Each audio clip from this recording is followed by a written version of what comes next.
Hey everybody, welcome to Ask Dr. Testosterone, starring Dr. George Tsoulianos and brought to you by his book, available on Amazon.com, The Bible of Bodybuilding. Check that out, everything you need to know. And if you're on Amazon, might as well get my book. It's such a great book, Real Bodybuilding. And now all the way from Athens, Greece, please welcome Dr. George Tsoulianos. Hey, doctor. Hi, Ron. So we had the Toronto, the Vancouver Pro. Yes. Yeah. We had a new qualification, was Iron, huh? Yeah. Was seventh in the last year's Olympia. Yeah, he won Tampa Pro last year and Texas Pro last year, back-to-back shows. I hope he does some more shows, but I've heard that he was just planning on getting his qualification and then sitting out the Olympia. I hope he doesn't. I want to see him again. But what do you think? It was Ian and Antoine Vallant were definitely the top guys in the show. Yeah, him and the last call out was he and the Canadian guy. Antoine. Antoine Vallant. Yes. Yeah. Now both of them were last year's Olympia. Antoine was in the 2020 Olympia. I think this was his first show since 2020. I think he's been away for a little while. So I read in a Greek column that because of his heart issues, he was not allowed to use diuretics. So he was super dry, even to the rear, the side, of course. Yeah. Even drying out without diuretics, it was really exceptional, the result. Yeah. And his legs, monsters, huh? Yeah, it's funny because he's torn both his biceps. Wow. And when he had the bicep tear, I think he was just training lower body for like a couple months. So his legs got even bigger. He's got some crazy quads on him, Antoine. Those guys never give up, even with a blaster or even with the surgery bands and stuff like that. They're like robots, machines, huh? They love it. When you love it, this is all you know how to do. Passion never fades away, That's the genetic part about being a pro, the mentality, because you need to have also the mentality. Yeah. And, if you watched Antoine's posing routine, you could see how much he loves bodybuilding, just how passionate, how dramatic he was with the posing. He's having the time of his life up there. That was, to me, the best routine in the show.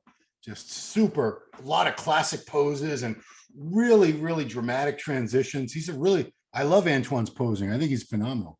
But congrats to Ian Valliere. He was a beast. I don't know what he weighed, but he looked enormous. Calcium score last year, Antoine. Say what? He had a calcium score, a little bit of plaque, I guess. Yeah, that wasn't that long ago. In such a level, give me a break. All the amateurs half of them have plaque, and they're not aware of this. And right.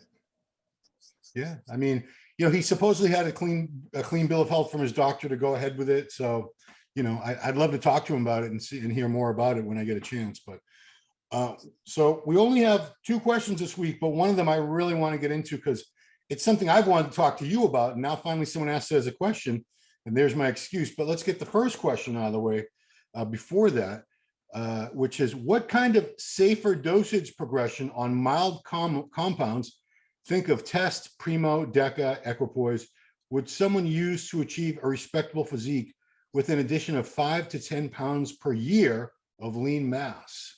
So I love when I hear 5 or 10 pounds, like this is not order, so this depends, multifactorial, depending on your genetics, how you eat, how you sleep, how you train, how you take your supplements, and not just because of the gear, and always do not demand in first place. In the end, you're gonna realize the benefits, but everybody has to become a better version of themselves. Do not say how I'm going to become like Ron or like Dr. George. Or everybody has different genetics. So everybody can burn fat or build muscle, but the way we're going to look depends exclusively on the genetics. So the safer compounds are not the toxic ones, the 7-alkylated, meaning those injectables that he mentioned. Now, you have to understand that the drug becomes more effective as you increase the dose, but also the risks and the potential side effects increase as well. Yeah. So escaping from the HRT doses, then you magnify the doses, but then with the results, then you bring some deviations in your labs, or perhaps in your ultrasound, in your echo, in your CT scan, or whatever calcium score. Yeah. So a reasonable dose for me would be 1 ml of each dose.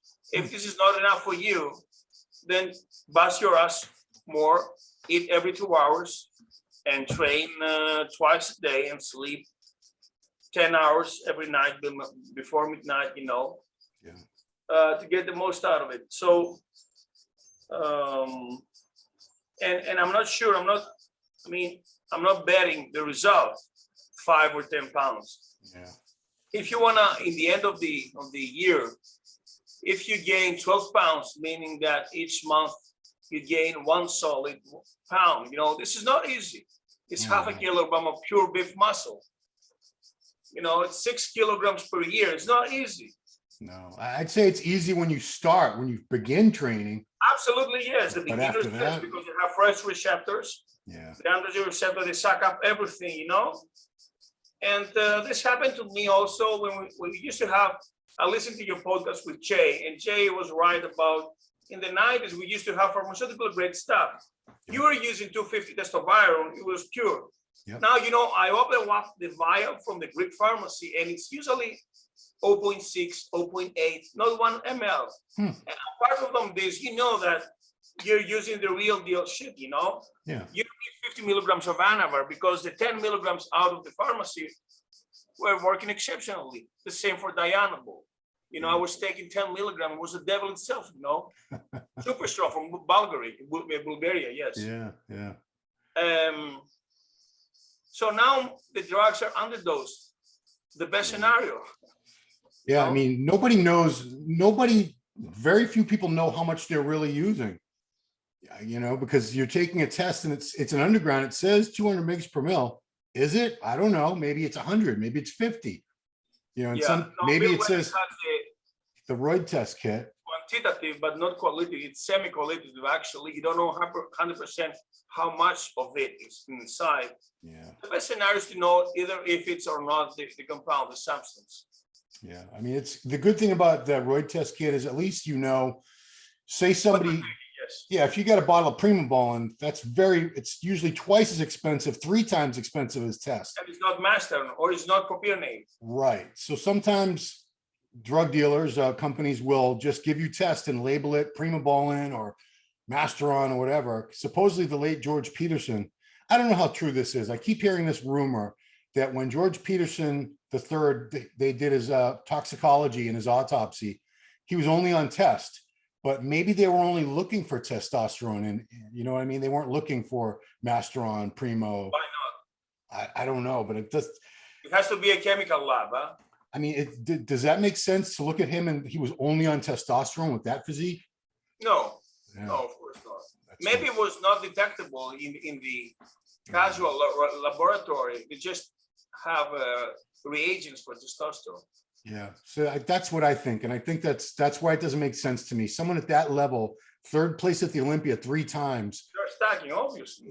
Of course, I'm sure he was able to get better drugs than the average Joe in the street, where it wasn't just all fake and it was all tests labeled as other drugs. But let's get into the second one, because like I said, this is something I've wanted to ask you about, and I just never had an opportunity. So, does the body develop a tolerance to steroids? Do long-term steroid users have to steadily increase the doses or durations to keep making gains?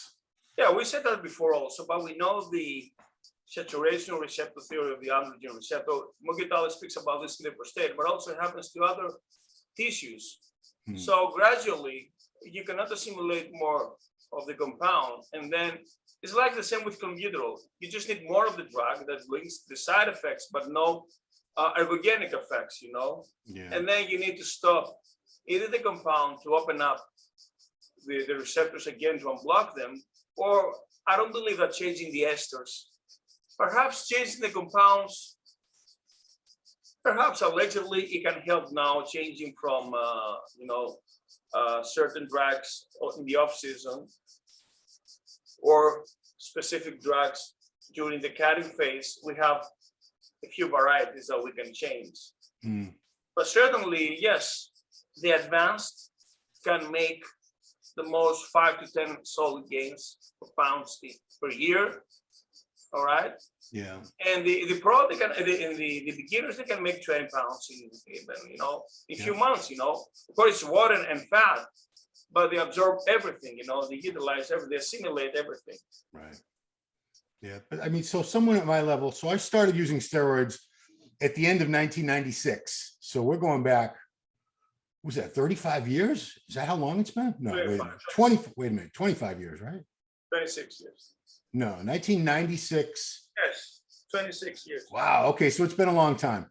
There was some break. I did have some off times in there where I'd be off for a year, but for the most part, I've been on for that long. I don't see the same results at all from steroids now that I did years ago. I don't believe it's necessarily due to fake steroids, but because no longer your receptors can absorb the same amount of it. The same happens to TRT, After a while, we need to introduce some HCG to improve the sex drive. After a while, the receptors become filled up, So it's like somebody who said, was George Farrell, somebody, or King Kamali, that you spill the water of the bottle, It's no longer absorbed. Doesn't mean that if you hit the 1 gram of Winchell, you're going to get supposedly 1 gram, you get bigger, Yeah. So, but I mean, the whole thing about the longer you use steroids, they're drugs, and correct me if I'm wrong, but you build up a tolerance to any drug over time if you're taking it every day. So someone who's been on blasting steroids for years and years, eventually like a gram a week is not going to do what it used to do. So now what do they have to do? 1.5 grams, 2 grams? Yes, but this of course may give you a stroke or a heart attack. But coming off with obesity, you clear off the receptors those few weeks, Yeah. So if someone comes down, say, I'm going to use myself as an example. Say I go to TRT, I just drop down to 200 milligrams a week, and I stay on that for a year. Would my receptors be fresher if a year I from? don't think so, because already you're using testosterone for quite some decade, so quite some time. So I don't think so. It's going to make a difference. Yeah. No, but I don't believe that you're going to have a benefit if you increase your dose now. Right. No, I don't think so either. Yeah. I mean, it's like trying to make gains. Besides, Ron, listen, you're 50. Let's say your joints are not that fresh. Oh, they're horrible. Yeah, so you're breaking down your body if you are going for more mass, you're gonna destroy it, Yeah. You're not made of titanium, Oh, I don't think I'm getting any. I gave up on trying to get bigger a while ago because I realized you can't get bigger forever. There's a limit to everything. Yes, some people are meant to, like a Jay Cutler. Also, but the connective tissue does not tolerate stress up to a level, Yeah. I mean, that's what people don't understand, especially when I talk to young people. I say, you're making great gains now. This is when you should be training heavy, doing all that. But there's going to come a time where you're not going to make any more gains. And they go, what do you mean I won't make it? I said, if people kept gaining until the day they died, we'd have 1,000-pound ripped bodybuilders. But we don't. Take the super masters or the late masters. Are they as good as in the youth? No way. No. Dr. Jackson, Kevin Legroni, Robbie Robinson, Ernie Taylor, Vince Taylor. Yeah. The elite, but I bet in the 30s we're much better. Even Ronnie. Yeah. I mean, if you look at, again, me as an example, I look at my 30s, I was bigger. I was definitely bigger. And there's nothing I can do to get that size back because you're stronger, harder, denser. I can't train like that. My wife said, it's not the drugs, you're still on drugs, but you can't train the way you used to. So I used to squat 500 pounds. My legs were this big. Now I can't. And they're this big. My shoulders, I used to press 140-pound dumbbells overhead, 315 on a barbell. My shoulders. You shouldn't be greedy to Mother Nature, Ron, because your schoolmates look like How did you know? You seen them? Yeah, it's true. Yeah, actually, you know what? We have our 35th. Wow, 35th high school reunion should be this year. Wow, 1987. Imagine that. Frustrating, yeah. Ooh, wow, 35 years ago? Good Lord. So you would have graduated high school in like 91. 1991. Okay. Yeah, you're not that far behind. You're catching up, Doc. Man. So yeah, I guess the bottom line is eventually, if you take steroids for long enough, eventually they're not going to work the way they used to do. And your body's probably going to start breaking down. It is regressing no matter what. I mean, Yeah. perhaps you're going to give it a kick a little bit with G8s. Yeah, I mean, there's a reason we don't see 65-year-old men on the Mr. Olympia stage. The skin is loose. Yeah, that's true. See that, you know, the connective tissue is broken down, you know. Yeah, It's not firm, the skin, you know. true. Cool. Well, that's it. So I have Chicago Pro coming up. I haven't even looked at the list. I don't think it's out yet, but that should be a really good show. So the list of the qualifiers is unlimited, no matter how many. Oh, there should be 25, let's say. Well, it's if you win a show, if you in the open ranks, if you win any show, you're qualified for the Mr. Olympia. And then I think the top 2 guys who have the highest points at the end of the year or at the end of the qualification. The top 6 from Mr. O. I think it's only top 5. I think it's only top 5. Jace, you remember Jay said it used to be top 10. And if somebody has win already the qualification to Mr. Olympia or the Arnold Classic, Yeah. does the runner-up get No. the? No, this is unfair, man. This Well, is that's remember last year when Ian it was Valier. not like this when Mike K was competing from Greece 10 years ago, Yeah. because in a show he was 4th, but the top 3 were already qualified. Right. Yeah, because remember last year, Steve Kuklo, he did the Texas Pro and he got second place to Ian. I think Steve. And then he got 3rd place at the Arnold. So he didn't get to go to the Olympia, but Ian had just won the Tampa show the week before. So by your logic, if they did it that way, they would have given the second place guy, Steve Kuklo, qualification, but they didn't. Ian just picked up another Olympia qualification, 2 in 2 weeks, or 1 week actually. So I don't know. I think it's that I like to see the best of the best up there, but I also like to see the people who I know. You know, Kuklo should have been on that Olympia stage last year. He deserved it. He was good enough.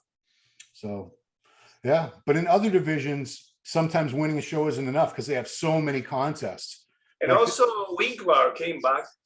Yeah, Returned. Rolly. Yeah. Great. I don't know if Rolly's done. I thought he retired. He has not announced it. I don't think he's announced it, but he might be retiring. I mean, he had a So we're great gonna run. have Presti is the only European. Yeah. Qualified right now, correct. Is that right? No, there must be a couple more.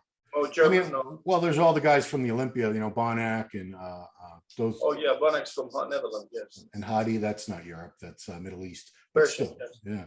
But yeah, we'll see. We still have a few shows, a few more. I think there's like 6 or 8 more chances for people to qualify for the Olympia, at least. I think I might be wrong. It's probably more than that. We got a lot of shows coming Flex up. Lewis is retired, huh? Flex Lewis? Yeah, actually, so that interview is going up. I interviewed him last week. It was a great interview. He was very generous with his time, and that's coming up today. So this is airing Did you Tuesday explain the morning. reasons of his retirement? Yeah, you know what the biggest reason why was he couldn't eat enough food. He couldn't get the Oh, food. come on. Yeah, I he's think it was a logic thing about his digestion problems, his gut health. He was nauseated trying to eat the food. He's always had trouble with his appetite. I remember years ago talking to him about that. He's never liked eating. He hates it. He's never hungry. blended food, yes. So for a guy that had a bad appetite, he did amazing as a bodybuilder. Because, you know, that's the biggest part. Everybody loves to go to the gym and lift weights, but not everybody wants to sit there and shovel food in your mouth 6 times a day, every day. That's the hard part. That's what separates the people that are really dedicated. Also, yes. Yeah, it's cooking all that food. You got to eat it. You got to clean up after. You got to go shopping for more food. Yeah, everybody loves to lift weights. Everybody want to be a bodybuilder. But let's say dieting is hard, but pushing yourself eating every 2 hours, clean stuff, it's torture. I've actually talked to a few pros who tell me prep is easier for them than the off season because they don't like to eat and they get full and they have to keep eating. So it's easier for them with the smaller portions when they're in prep. You know, the hard part about dieting is lift weights while starving, you know. Oh yeah. Oh no. With low energy. And you're trying to lift the same weights, not going to happen.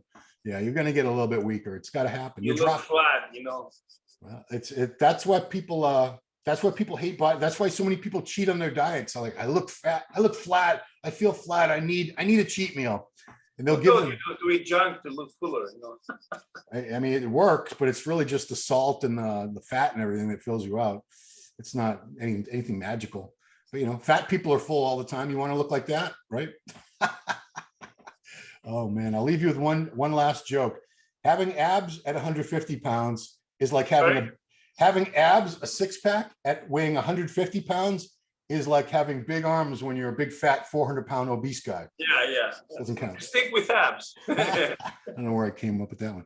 All right, well, that is it. Guys, go to as you saw in the commercial before, steroids or steroid master. Actually, Ron, I want to say that this is over now, the course. Oh.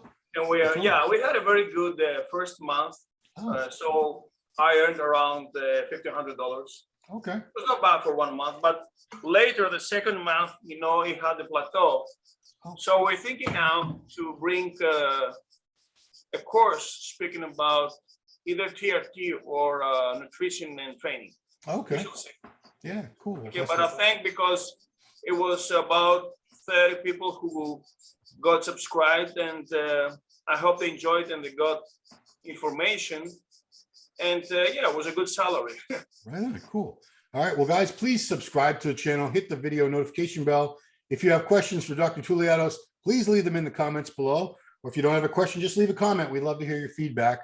And Dr. George, thank you so much for taking the time once again to lend your expertise. And you helped me out with my question there about the steroids. We need to bring Monica. I mean, my video with Monica was really good, you know, and she promised that we can do it within August, perhaps. Okay, we're talking about Monica Brandt, guys. And yes. You younger guys have no idea who that is. Go look her up. Brant, Monica Brandt. She was on about 1,000 magazine covers back in the day.